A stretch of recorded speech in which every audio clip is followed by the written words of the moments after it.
I lead these men about the streets? Sir, we make all the day to say Caesar and to rejoice in his triumph. Wherefore rejoice? What conquest brings he home? What tributaries follow him to Rome to grace and captive bond his chariot wheels? You blocks, you stones, you worse than senseless things. O you hard hearts, you cruel men of Rome, knew you not Pompey? Many a time and oft have you climbed up to walls and battlements to see great Pompey pass the streets of Rome. And do you now strew flowers in his way that comes in triumph over Pompey's blood? Begone! Go you down that way towards the Capitol. This way will I disrobe the images if I can find them decked in its ceremonies. May we do so? You know it's the feast of Lupercal. It is no matter. Let no images be hung with Caesar's trophies. I'll about and drive the vulgar from the streets.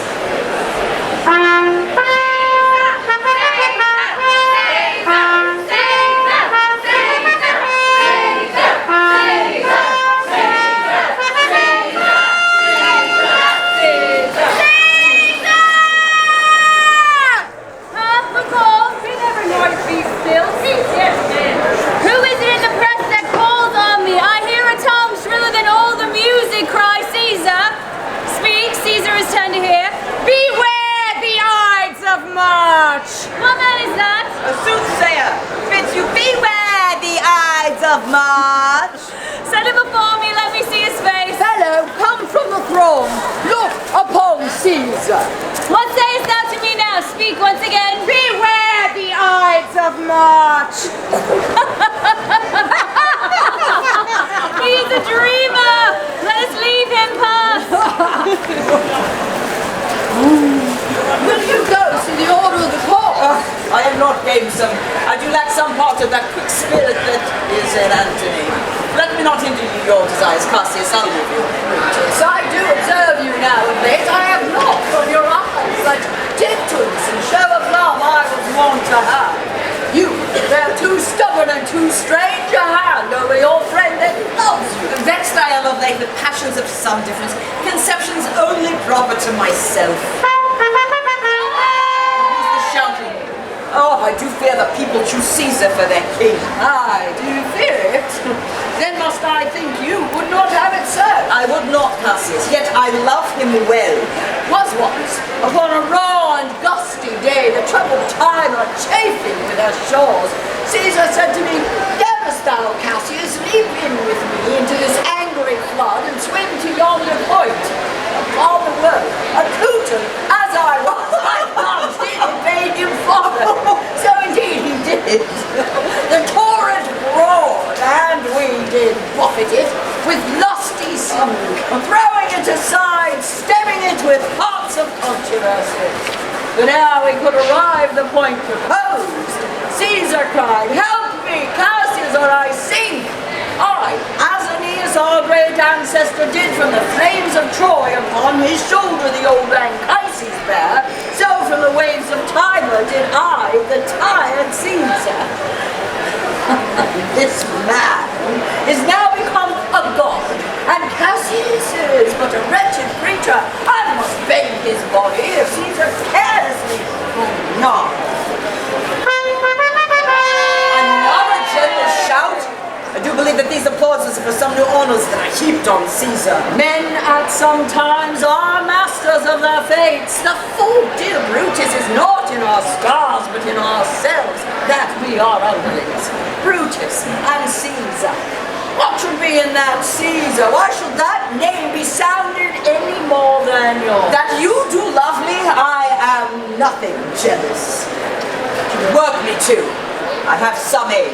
I'm glad that my weak words have struck, but thus not show fire from Brutus. The games are done, and Caesar is returning. As they pass by, pluck Casca by the sleeve, and he will, after his sour fashion, tell you what hath proceeded in worthy note today. Antonius! Caesar! Let me have men about me that are fat, sleek-headed men, and such as sleep o' nights. Yon Cassius has a lean and hungry look. He thinks too much, such men are dangerous. Fear him not, Caesar, he's not dangerous. He is a noble Roman and well given. But he were fatter. But I fear him not. Yet if my name were liable to fear, I do not know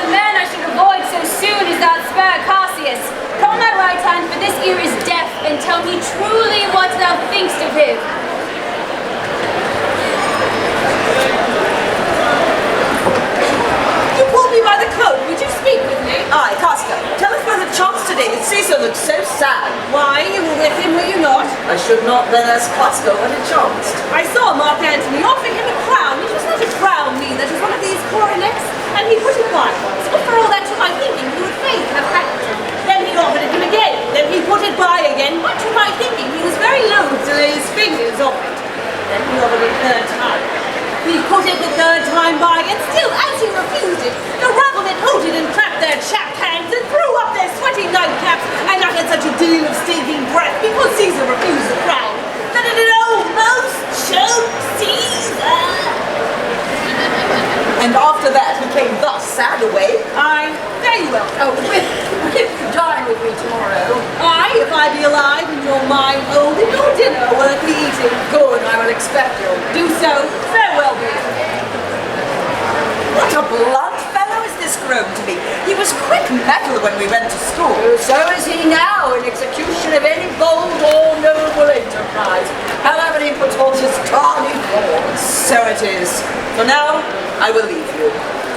Till then, think of the world.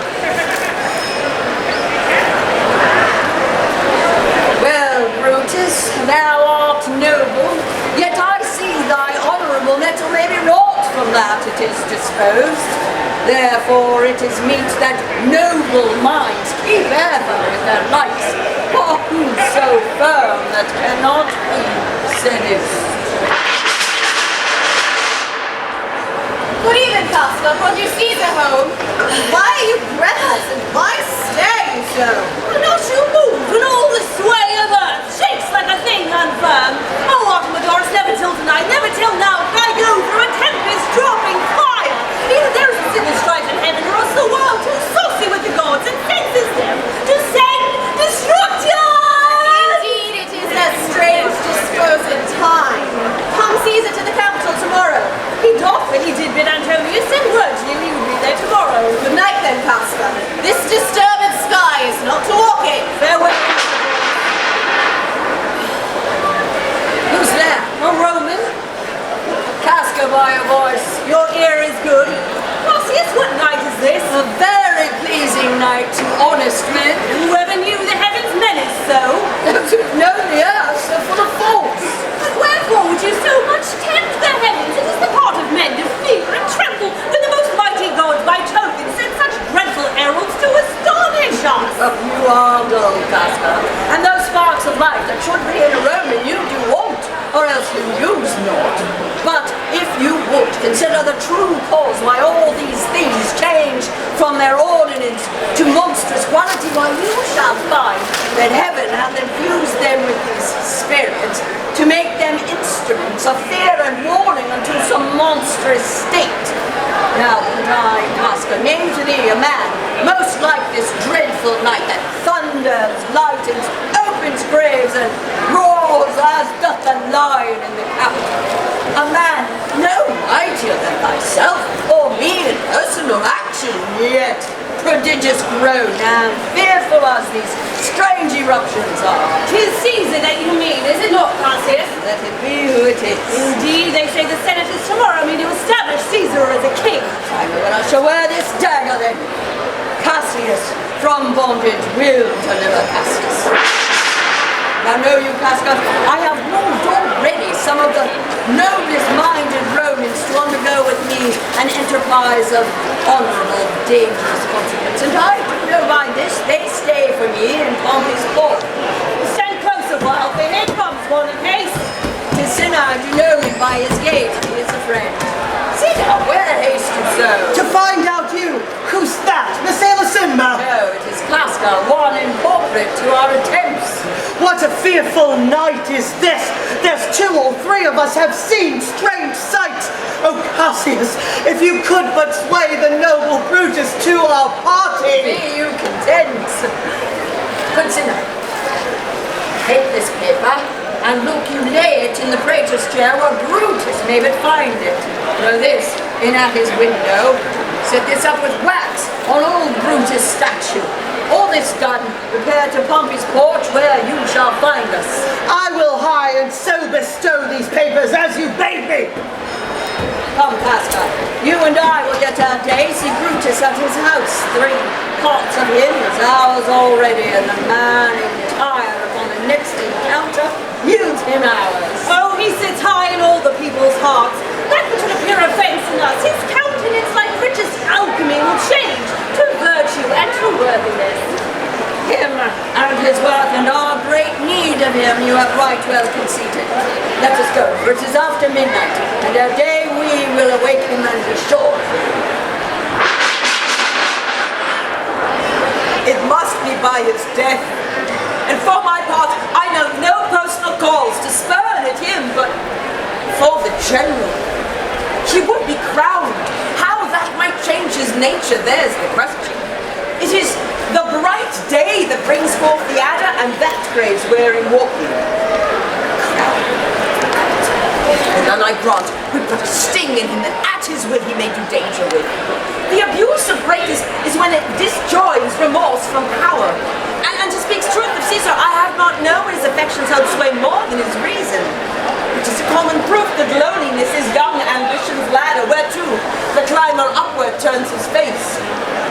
And when he once attains the upmost round, he then unto the ladder turns his back, looks in the clouds, scorning the base degrees by which he did ascend. So Caesar made.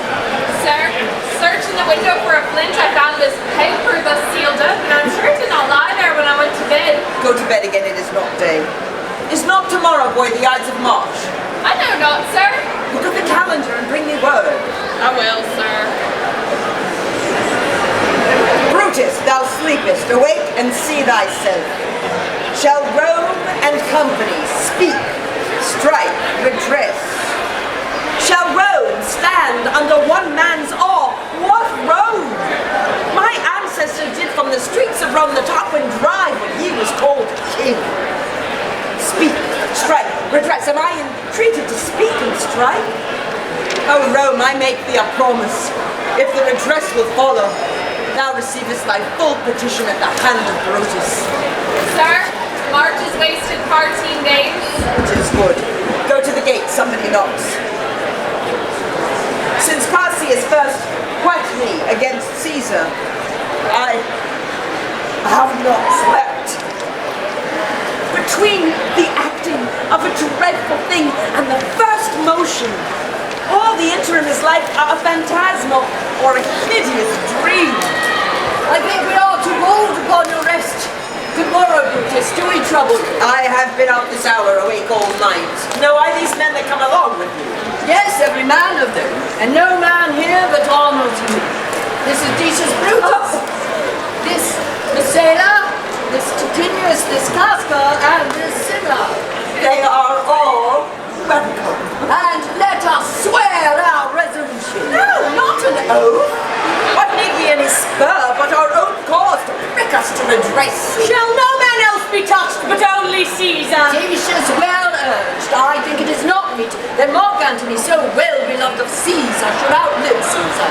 We shall find of him a shrewd contriver. Let Antony and Caesar fall together. Our course would seem too bloody, Caius Cassius, to cut the head off and then hack the lid. For what is Antony but a limb of Caesar? Let us be sacrifices, but not butchers, Cassius. As for Antony, think not of him, for he can do no more harm than Caesar's head when Caesar's arm is off. Let him not die, for he will live and laugh at this hereafter. 'Tis time to part. But it is doubtful yet whether Caesar may come forth today or no, for he is superstitious, grown of late. It may be these apparent prodigies may hold him from the capital today. Never fear that. I can sway him, and I will bring him to the capital. Morning comes apace, believe you, Brutus. And friends, disperse yourselves, but all remember what you have said, and show yourselves true Romans. Gentlemen, look fresh and merrily, and not our looks put on our purposes, but bear it as our Roman actors do, with untired spirits and formal constancy. And so good morrow to you, everyone. Your heaven, your earth have been at peace tonight. Thrice hath Campania in her sleep cried out, help, help, they murder Caesar. Who's within? What mean you, Caesar? Think you to walk forth? You shall not stir out of your house today. Caesar shall forth. The things that threaten me now looked but on my back when they shall see the face of Caesar they are vanishing. Caesar, I never stood on ceremonies, yet now they fright me. There is one within, besides what we have heard and seen, recounts most horrid sight seen by the watch. A lioness hath whelped in the streets, and graves have yawned and yielded up their dead. Fierce, fiery warriors fight upon the clouds in ranks and squadrons and right form of war, which drizzled blood upon the capital. The noise of battle hurtled in the streets, horses did neigh, and dying men did groan, and ghosts did shriek and squeal about the streets.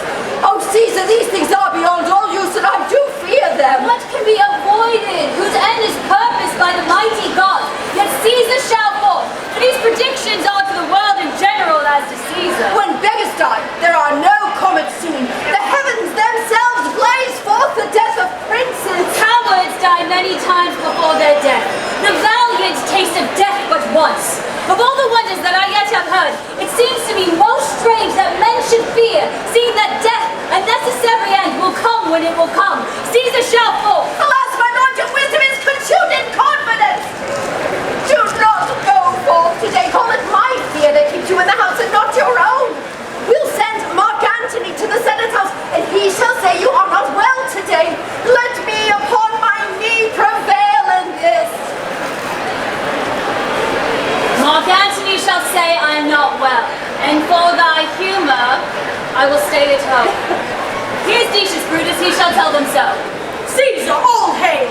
Good morrow, worthy Caesar. I come to fetch you to the Senate house. Oh, and you will come in very happy time to bear my greeting to the senators and tell them I will not come today. Cannot is false, and that I dare not false, sir. I will not come today. Tell them so, Decius. Say he is sick. Shall Caesar send a lie? Have I in conquest stretched mine arms so far to be afeard to tell greybeards the truth?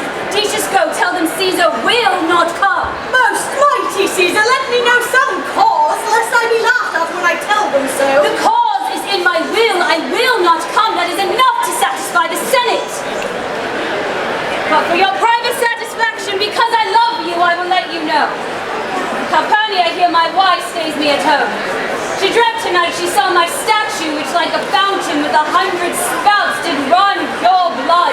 And many lusty Romans came smiling and did bathe their hands in it.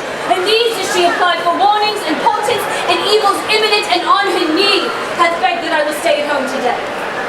This dream is all misinterpreted. It was a vision, fair and fortunate. Your statue, spouting blood in many pipes, in which so many smiling Romans bathed, signifies that from you great Rome shall suck reviving blood, and that great men shall press for tinctures, stains, relics, and cognizance. This, by Calpurnia's dream, is signified. And this way have you well expounded it. I have, when you have heard what I can say, and know it now. The Senate have concluded to give this day a crown to mighty Caesar. If you will send them word you will not come, their minds may change. Besides, it were a mock act to be rendered for someone to say, break up the Senate till another time, when Caesar's wife shall meet with better dreams. If you hide yourself, will they not whisper, no, Caesar is afraid.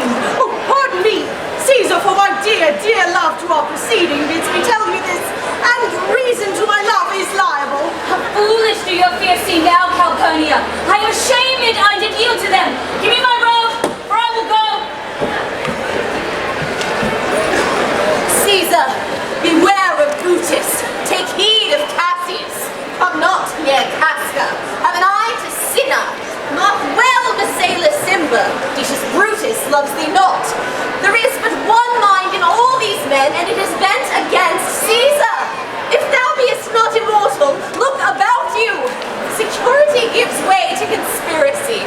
The mighty gods defend thee. Here will I stand till Caesar pass along, and as a suitor will I give him this. My heart laments that virtue cannot live out of the teeth of emulation.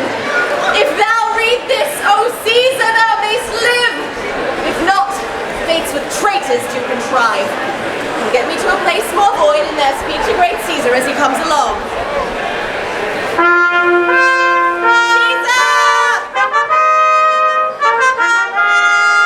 The Ides of March are come. Aye, Caesar, but not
banished.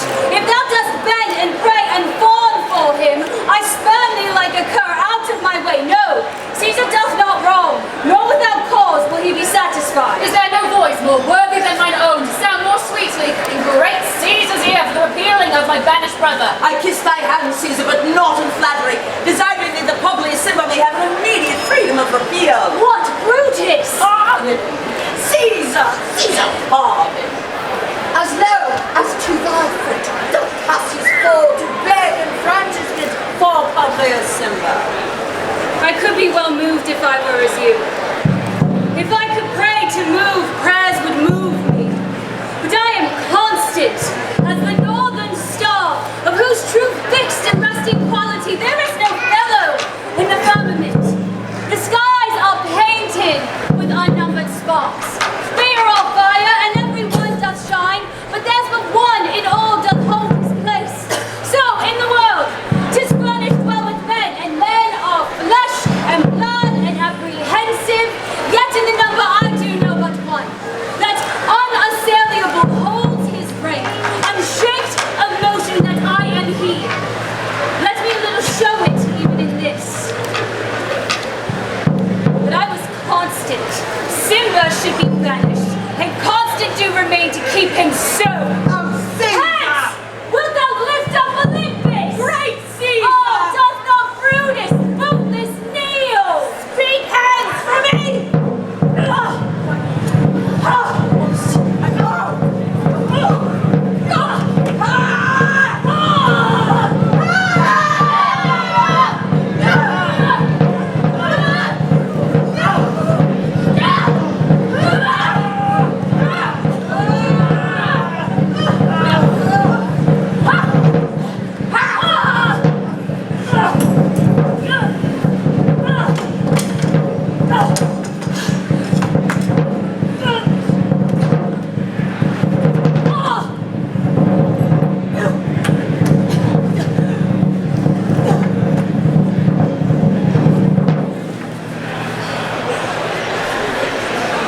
Head to Brute!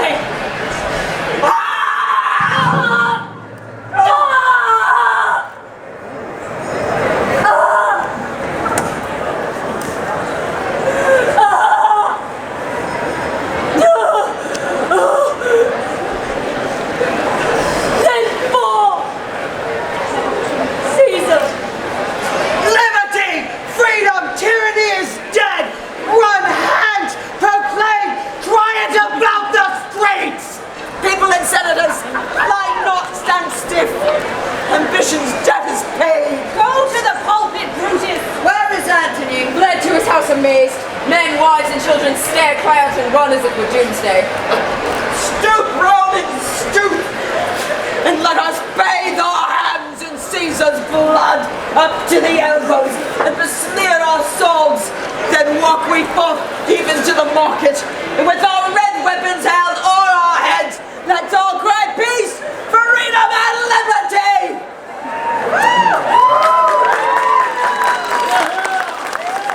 How many ages hence shall this our lofty scene be acted over in states unborn and accents yet unknown? But here comes Mark Antony.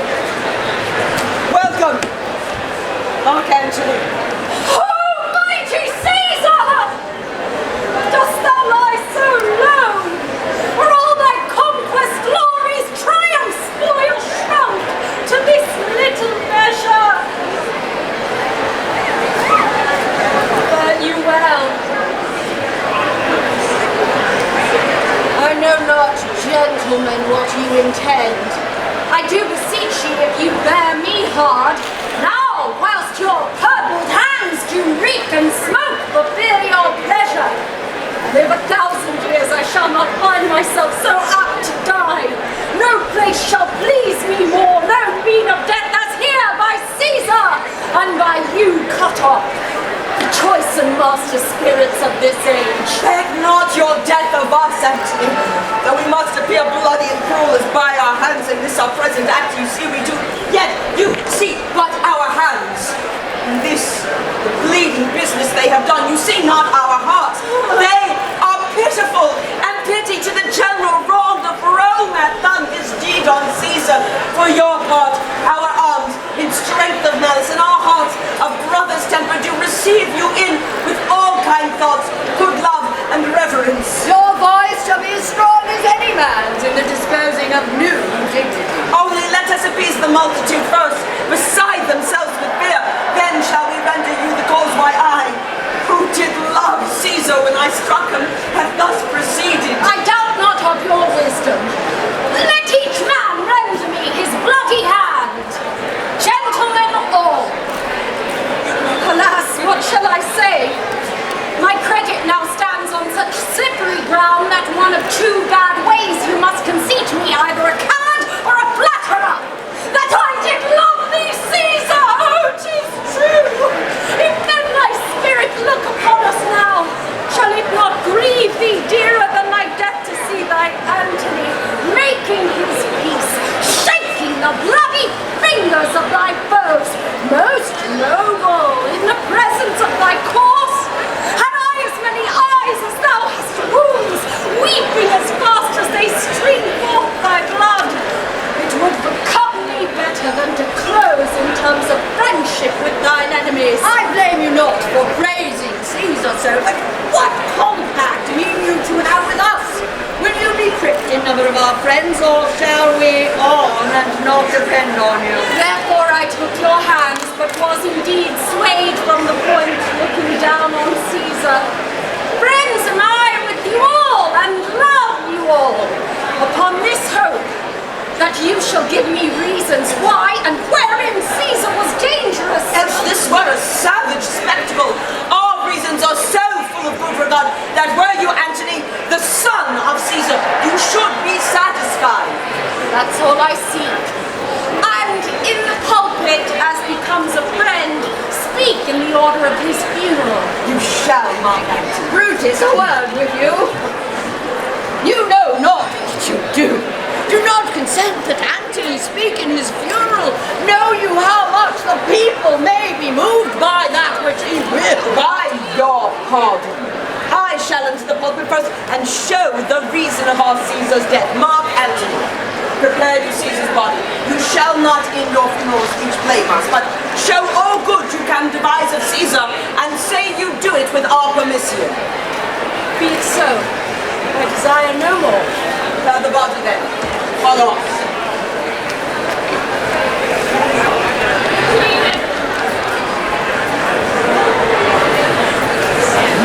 Oh, pardon me, thou pleading peace of earth, that I am meek and gentle, and these butchers!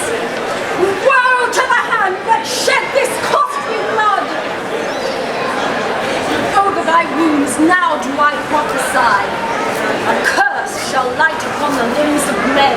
Domestic fury and fierce civil strife shall cover all the parts of Italy, and Caesar's spirit, ranging for revenge, with 80 at his side come hot from hell, shall in these confines with a monarch's voice cry havoc, and let slip the dogs of war, that this foul deed shall smell above the earth with carrion men groaning for burial.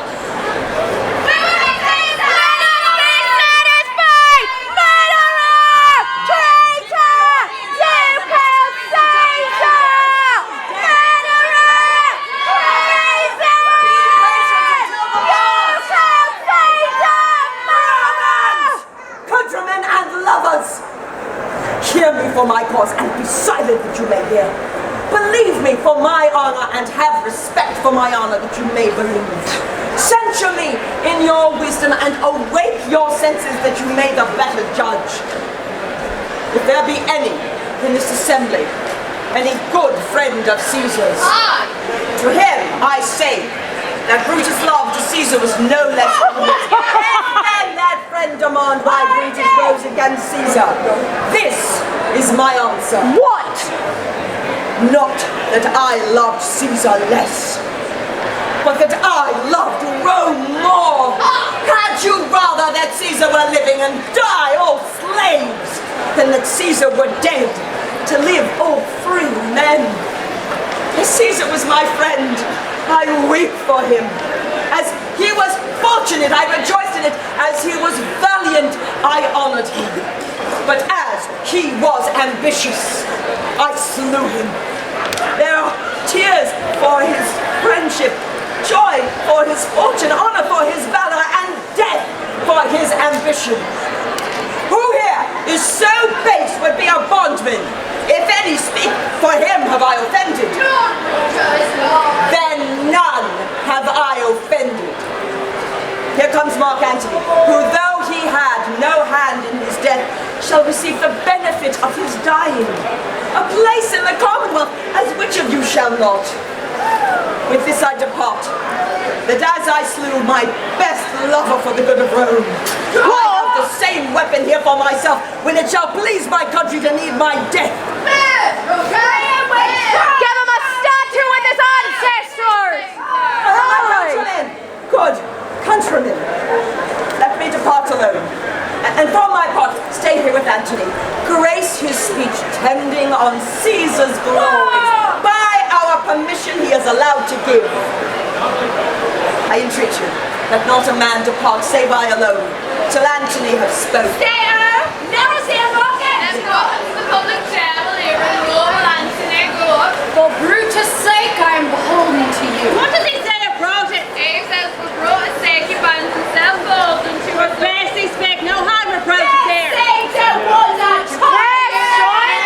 us hear what Mark Antony can say! You gentle Here, silence amongst us all! Romans, countrymen, lend me your ears. I come to bury Caesar, not to praise him. The evil that men do lives after them. The good is oft interred with their bones. So let it be with Caesar. The noble Brutus hath told you Caesar was ambitious. Aye. If it was so, it was a grievous fault, and grievously hath Caesar answered it. Here, under leave of Brutus and the rest, for Brutus is an honourable man, so are they all honourable men. Come I to speak at Caesar's funeral. He was my friend, faithful and just to me. But Brutus says he was ambitious, and Brutus is an honourable man. He hath brought many captives home to Rome, whose ransoms did the general compass fill. Did this in Caesar seem ambitious? When that the poor had cried, Caesar hath wept. Ambition should be made of sterner stuff. Yet Brutus says he was ambitious, and Brutus is an honourable man. Is he? You all did see how on the Lupercal I thrice presented him a kingly crown, which he did thrice refuse. Was his ambition? Yet Brutus says he was ambitious, and sure, he is an honourable man. I speak not to disprove what Brutus spoke, but here I am to speak what I do know. You all did love him once, not without cause. What cause withholds you then to mourn for him? Oh, judgment! Thou art fled to brutish beasts, and men have lost their reason. If thou consider rightly of the matter, Caesar has had great wrong. His words, they would not take the crown. Certainly was not ambitious. Yes, he found so. Poor soul, his eyes are red as fire with a weapon. If I were disposed to stir your hearts to mutiny and rage, I should do Brutus wrong and Cassius wrong, whom you all know are honourable men. But here is a parchment with the seal of Caesar. I found it in his closet. 'Tis his will. Let but the commons hear this testament, which, pardon me, I do not mean to read. And they would go and kiss great Caesar's feet and dip their napkins in his sacred blood. The will, let us hear Caesar. We're feeling murderers, the will, let us hear the will. You will compel me then to read the will? Here is the will, and under Caesar's seal. To every Roman citizen he gives, to every several man, 75 drachmas.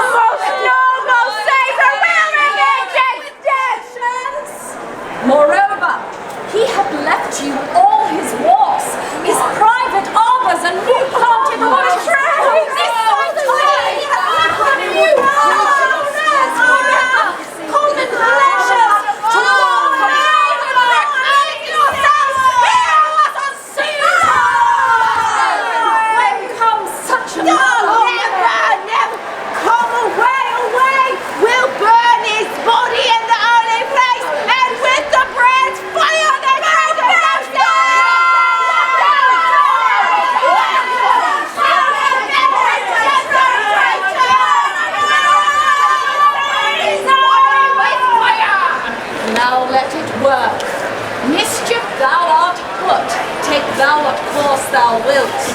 How now, Artemidorus, sir, young Octavius, to whom Caesar had written and bade come to Rome, has arrived. Where is he? He is at Caesar's house. And thither will I straight to visit him. He comes upon a wish. Fortune is merry, and in this mood will grant us anything. I heard him say Brutus and Cassius are rid like madmen through the gates of Rome. But like they had some notice of the people, how I had moved them. Bring me to Octavius.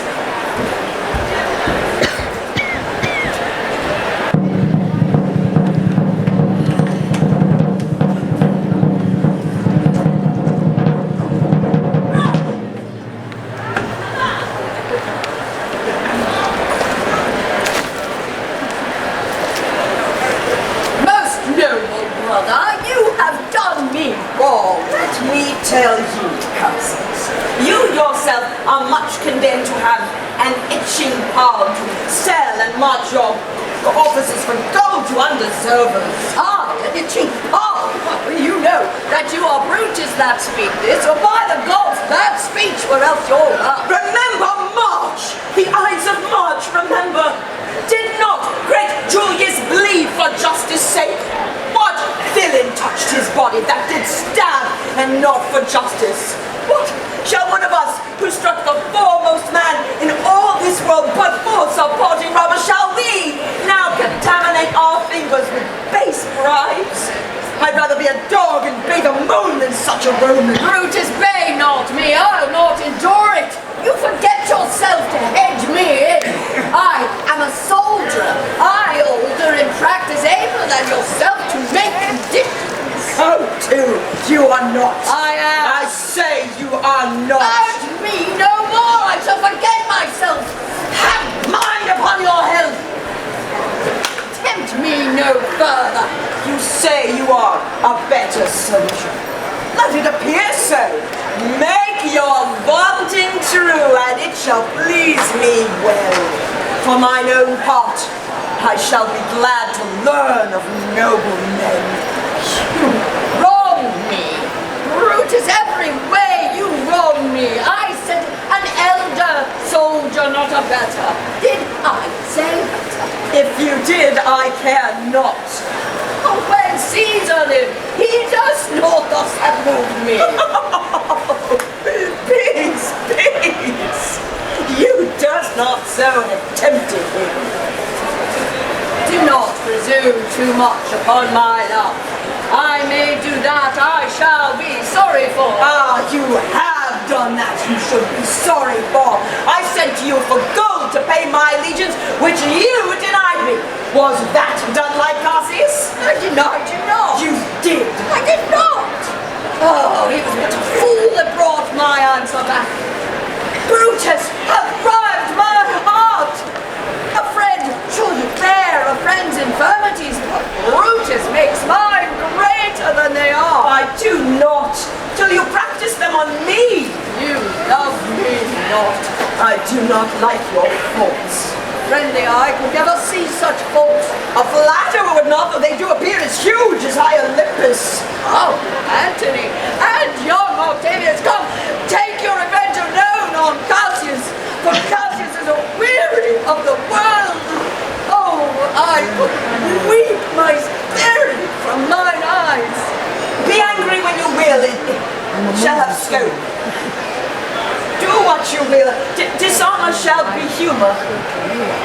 And Cassius lived to be but mirth and laughter to his Brutus when grief and blood ill-tempered vexed.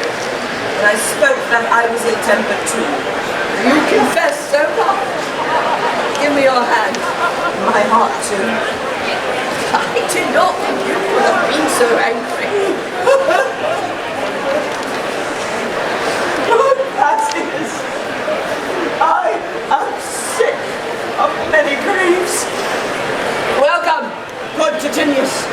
Messala, I have here received letters that young Octavius and Mark Antony come down upon us with a mighty force, bending their expedition expedition toward Philippi. Myself have letters of the self-same tenor. What edition? That by prescription and bills of outlawry, Octavius and Antony have put to death 100 senators. Mine speak of 70 senators that died by their prescriptions. What do you think of marching toward Philippi presently? I do not think it good. It is better that the enemy seek us. So shall he waste his means weary his soldiers doing himself offence, whilst we, lying still, are full of rest, defence, and nimbleness. Good reasons must, of course, give place to better. The people place Philippi in this ground who stand but in a false affection, for they have grudgeless contribution. The enemy marching along by them shall make a fuller number up, come on refreshed, newly added and encouraged, from which advantage we shall cut him off, if at Philippi we do face him there. Then with your will go on, and we'll along ourselves and meet them at Philippi. Lucius, my gown! Good night, good Titinius. Farewell, good Marcella. Noble Cassius. Good night and good repose. Oh my dear brother, this was an ill beginning to the night. Never come such division between us, or let it not. Everything is well. Good night, my lord. Good night, good brother. Good night, Lord Brutus. Farewell to you, everyone. My gown. Lucius, here in the pocket of my gown, the book I sought so for. I was sure your lordship did not give it me. Forgive me, gentle boy, I am much forgetful. Good night, good knave. Is not the page turned downward? How ill this chamber burns. Ha! Who comes here?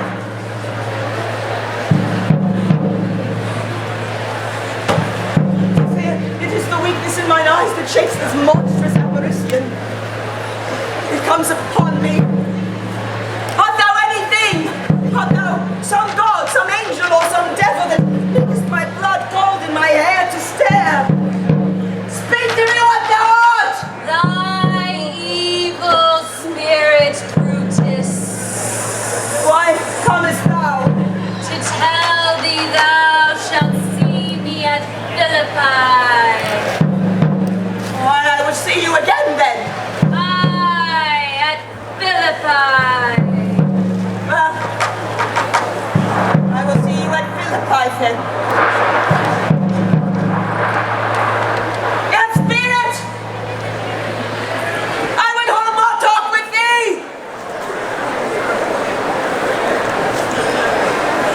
Boy, Lucius, awake! Good Lord? Didst thou dream that thou so criedst out? I do not know, my lord, that it did cry out. Aye, that thou didst. Didst thou see anything? Nothing, my lord. Bid me to my brother Cassius. Tell him to send on betimes before, and we will follow. It shall be done, my lord.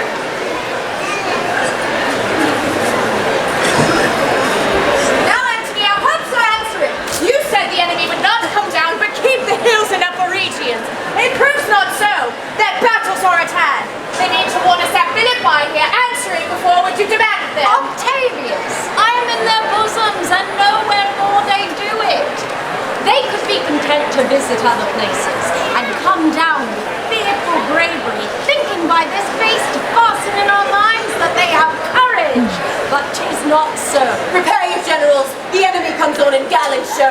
Their bloody side of battle is hung out in something to be done immediately. They stand and would have parley. Stand fast, Titinius. We must out and talk. Mark Antony, shall we give sign of battle? No, Caesar. We will answer on their charge. Make forth, the generals would have words. Stand not until the signal. Words before blows, is it not, country? Not that we love words better as you do. Good words are better than bad strokes, Octavius. In your bad strokes, Brutus, you give good words. Witness the hole you've made in Caesar's heart, crying, "Long live! Hail Caesar!"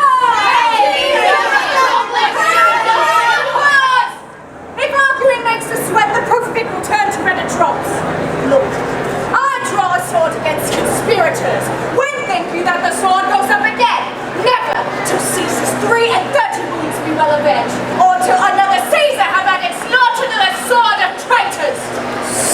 Caesar, thou canst not die by traitors' hands unless thou bringest them with thee. So I hope. I was not born to die under Brutus' sword. Wert thou the noblest of thy strain, thou couldst not die more honorably. A peevish schoolboy, worthless of such honor, joined with a masker in the revel. Hold Cassius down! Come at me! Defiant traitors, howly in your teeth! If you dare fight today, come to the field.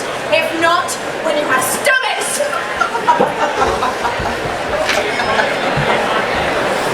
This same day must end that work the ides have much begun.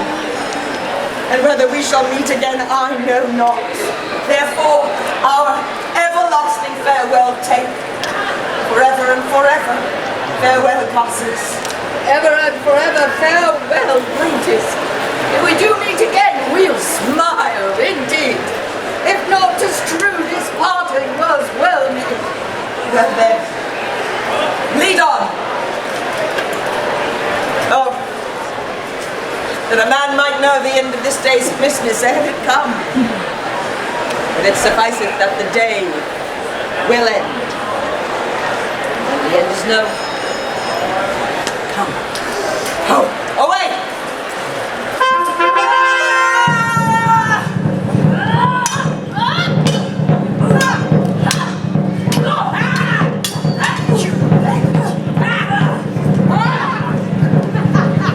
Right, Miss Hill, right, and take these bills into the legions on the other side. Tell them to set on at once, for I do perceive a cold demeanor and Octavius' face the sudden push gives them the overthrow. Right, Miss Sailor! Let them all come down!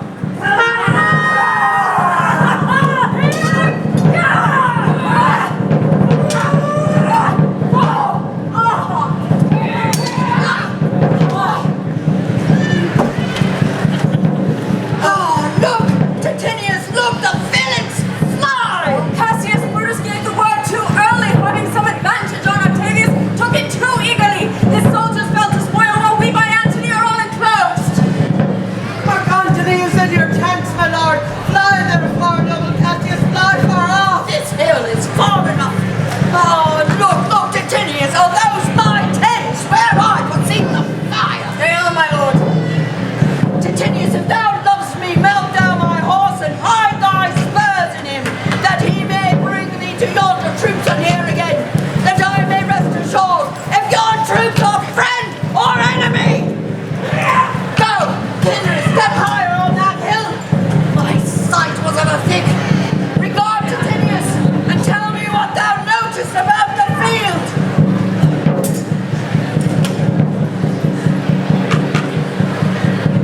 This day I breathe first. Time has come round, and where I did begin, there shall I end. My life is run his course. Sirrah, what news? Titinius is enclosed round about with horsemen to take to him on the spur. Yet he spurs on. Now they are almost on him. Now, Titinius, throw some light. Oh, he lights too. He's taken. Come down. Behold no more. Coward that I am to live so long to see my best friend dead before my face.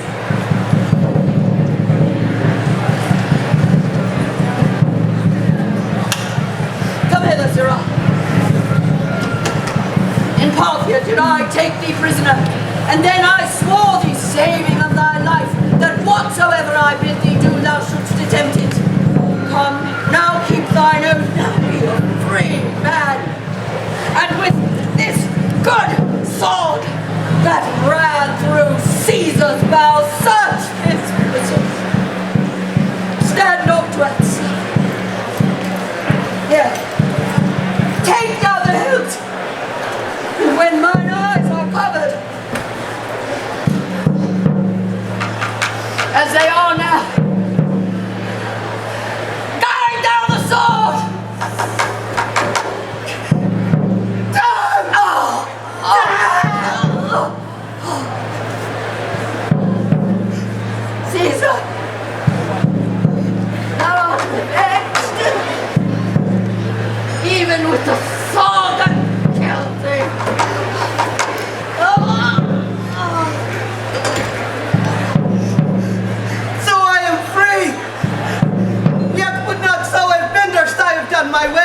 Noble Cassius, far from this country Pinderers shall run, where never Roman shall take note of him.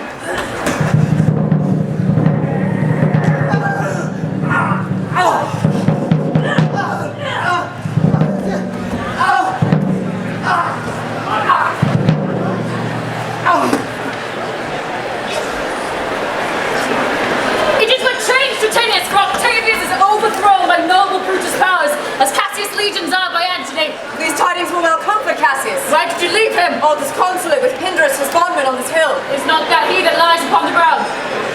He lies not like the living. Oh, my heart. Is not that he? No, this was he, Messala. But Cassius is no more. O setting sun, the sun of Rome is set. Our day is gone. Mistrust of my success hath done this deed. Mistrust of good success hath done this deed. O hateful error, melancholy child, why dost thou show to the act-nots of men the things that are not? But where art thou, Pinderus? Seek him out to Tinius, whilst I go to find the noble Brutus thrusting this report into his ears. And makes it thrusting it for piercing steel and darts envenomed, to be more welcome to the ears of Brutus than tidings of this sight. Why didst thou send me forth, brave Cassius? Did I not meet thy friends? Did they not put upon my brow this wreath of victory and bid me give it thee? Did thou not hear thy shouts? Alas, thou hast misconstrued everything. But hold thee. Take this garland on my brow.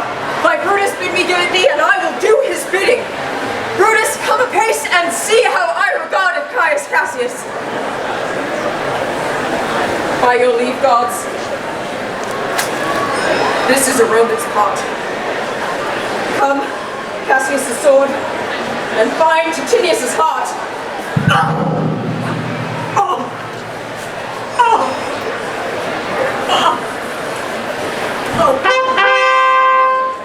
Where Messala doth his body lie? Though yonder was Titinius mourning it. Titinius' face is upward. He is slain. Oh, Julius Caesar, thou art mighty still. Thy spirit walks abroad and turns our own sword into our own proper entrails. Friends, I owe this dead man more tears than you shall see me pay. I shall find time, Cassius. I shall find time. The ghost of Julius Caesar had visited me several times by night at Sardis once, and last night here at Philippi Fields. I know my hour has come. Not so, my lord. Nay, Decius, I am sure of it. Thou seest the world, Decius, how it goes. Our enemies have beat us to the pit. It is better to leap in ourselves than tarry till they beat us. Good Decius, thou knowest we two went to school together.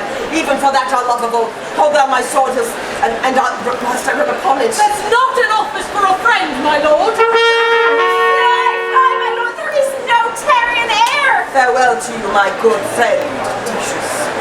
And to thee too, Strato. Countrymen, my heart doth joy that yet in all my life I have known no man but he was true to me.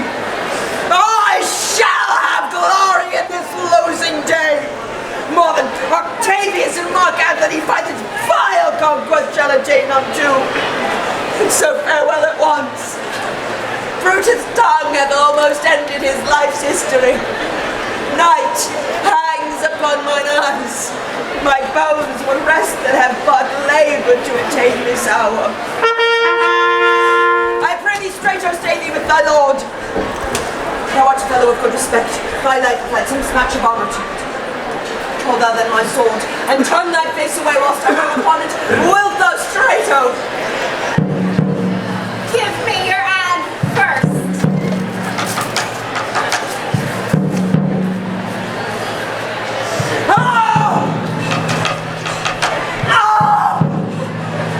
Fare you well, my lord. Fare you well, good Strato. Caesar! Oh, now lie still.